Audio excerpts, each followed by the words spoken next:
Hello, Eagles everywhere. Insider Dave Spadaro here. It's the Eagles Live podcast brought to you by Lincoln Financial Group. I'm here with the King, Peter King from NBC, and we just talked about this 36 years of covering the NFL as we celebrate the 100th year of this It's great lunatic game. that I've covered this game for 36% of the time that it's been a game. Yeah. I mean, I don't. That's Well, how does this strike you at the moment? I mean, that really blows me away. I don't really think of it. You know how when you're in your job, Dave, you wake up in the morning and you say, okay, here's what I'm doing today. I'm going to the Eagles. You don't think, oh, my God, this has been a long time. You don't really – I'm not one of those people who sits back and thinks about a lot of the grandiose things, but it's been a lot of fun. What do you think has changed the most about the game in 36 years?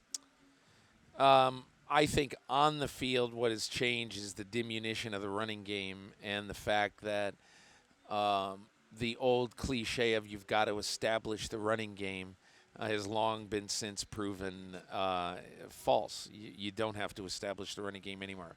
However, I will just say that if Ezekiel Elliott's not on the Dallas Cowboys, they're in trouble, having said that. But I think off the field, I mean, Dave, the first year I ever covered the NFL was 1984. Cincinnati Bengals training camp, Wilmington College, Wilmington, Ohio. Absolute middle of nowhere, in the middle of cornfields. I lived in the dorm with the players. Sam Weich was the coach of the team, and he said, anytime you ever need anything, say after 9:45 at night, I'll be finished. Just come and knock at my door. Probably 6 times in 6 weeks, I spent an hour and a half talking football with the head coach at 9:45 at night. Great training ground. At the 2-a-day practices, 1 practice a day at least. On average, I'd watch with Paul Brown, the owner of the Bengals. Those things don't happen anymore. And I'm never one to say, oh, woe is us. Access isn't the same. The game's not the same. You just deal with whatever is in front of you. So Yeah. I don't pine for the old days. I'm just telling you. It was pretty different. Yeah, well, here in Philadelphia, we're excited about the new days. I mean, yeah, you should 2 years be. removed from a Super Bowl, a franchise that, I don't know, from our perspective, seems like it's really, really solid and could be very solid for years to come. Do you see it that way with the Philadelphia Eagles? Anytime you have a quarterback who you think is your franchise guy and he's 25-ish, whatever Carson Wentz is, you have to say that you have the biggest piece of the puzzle and the most important piece of the puzzle solved. And look, I'm like everybody else. I want to see him play 16 games for like 4 years in a row. And because the biggest part of this is an old Parcells cliche, the biggest part of ability is availability. Yeah. So he's got to play. He knows that. Everybody knows that. But assuming he does, the Eagles have a top 6, 8, whatever quarterback for the next 15 years. And again, knock on wood when you say that, but I'm just saying what is reality. The Eagles think that, and I think everybody around the league thinks that. Peter, it's interesting. When Carson came into the league, I saw this really long, sinewy, muscular kid, and I thought, well, in 5 years he'll be built more like Ben Roethlisberger. He'll get bulkier. Right. And now everybody's looking at Tom Brady and saying, I need to be leaner. Is that where it's coming from, this follow the leader mentality? They're seeing the longevity, the greatness of Tom Brady. And I'm just going to say this, Dave. You've just given me a great question to ask Carson Wentz after practice All right. today. And I'm going to say to him, listen, Carson, I couldn't think of any questions on my own, so I got this from Dave Spadaro. That's fine. You're welcome. You're welcome to do that. No, I think, it's funny that this kid, Ryan Finley, he's a quarterback last year at North Carolina State. I should remember who Cardinals, where he right? is. Is he the Cardinals? I thought he was Cardinals at one point. Okay.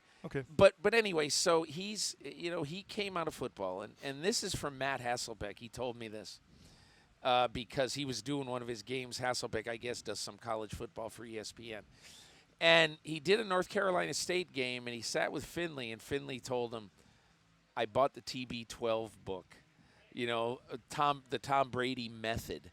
And he said, I am doing everything that he says to do. He said, my nutrition has totally changed. My body profile has totally changed. I'm totally into electrolytes now. And so, I mean, that's the first I had heard of a guy modeling himself after Brady, but it wouldn't surprise me for this one reason. Like, I think it's a cliche and maybe not a good one to, bulk up so it'll be harder to injure you on a hard hit. I mean, I'm just not sure that that's true. Just because, Ben Roethlisberger might be an outlier. I mean, Cam Newton's been hurt, and he's a big guy. True. But anyway, I do think, when I look at Carson out here, I see a guy who he does look different, and he really I don't think you're going to change Carson Wentz. Agreed. Dave, he is not going to be bubble wrapped. I asked Doug Peterson this morning, and he said we're not really changing a lot. And I said, you're not going to bubble wrap your quarterback? He goes, absolutely not. And so, look, I think when I look at this team, everybody wants to say, okay, what's going to be different with Carson Wentz? I don't know that there's going to be much of anything different with Carson Wentz. We just want him on the field, and if he's on the field, that means good things for the Philadelphia. Yeah. Are there any questions you have about this team as you kind of look at the Eagles and say, this has to happen, so forth? Well, when I look at this team, you know what? The strangest little transaction that I saw this offseason was them bringing back Darren Sproles. Not necessarily that Sproles can't still make electric plays, but I've always thought that teams progress, and I'm not in any way criticizing Darren Sproles. My whole point is that I look at this team, okay, maybe he'll return punts. I don't even know what he'll do. But he's the type of guy who you need to replace Darren Sproles. You need to say to Corey Clement, you're going to have to do all this Darren Sproles stuff now, and you might have to return punts.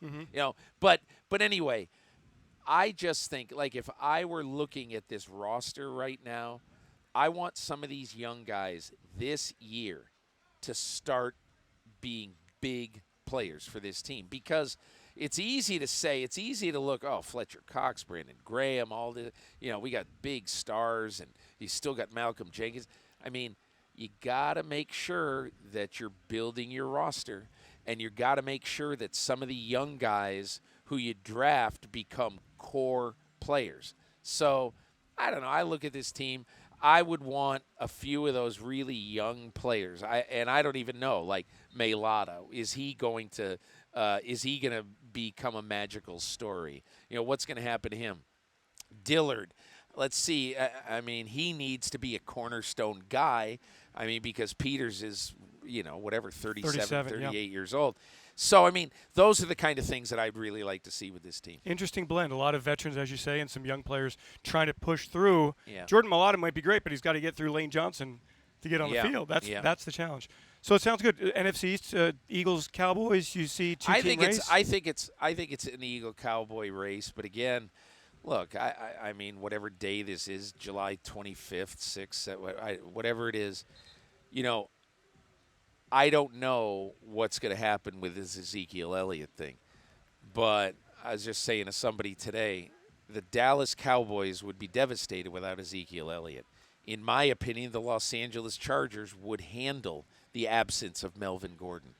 I don't think the Cowboys would be a very good team without Ezekiel Elliott. Yeah.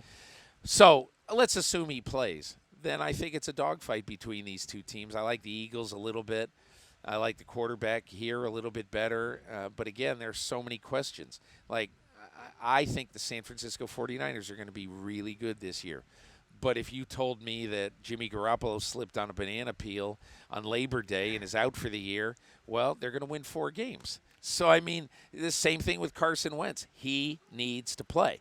And so I like the Eagles slightly, a little bit over Dallas, and then Washington and the Giants in that order. Do you know who you're picking at this point for the Super Bowl? I don't. I've thought about Kansas City. I just kind of feel like it's their time. But no, I don't know. I usually like to pick a weird team, but I really don't know the answer to that, Dave. It's kind of funny. I was in Las Vegas last week. I spent some time with the Jeopardy champion. I saw that. Great piece. James Holzhauer. He's a riot. We met in a Jack in the Box restaurant because he liked the Coke machine because it had his Diet Grape soda, and that's why we met.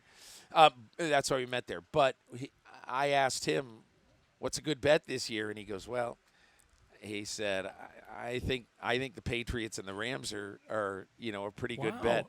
And never happens. And I just said to myself, and I wish I had gone back at him and say, oh, come on, isn't that kind of a lazy pick?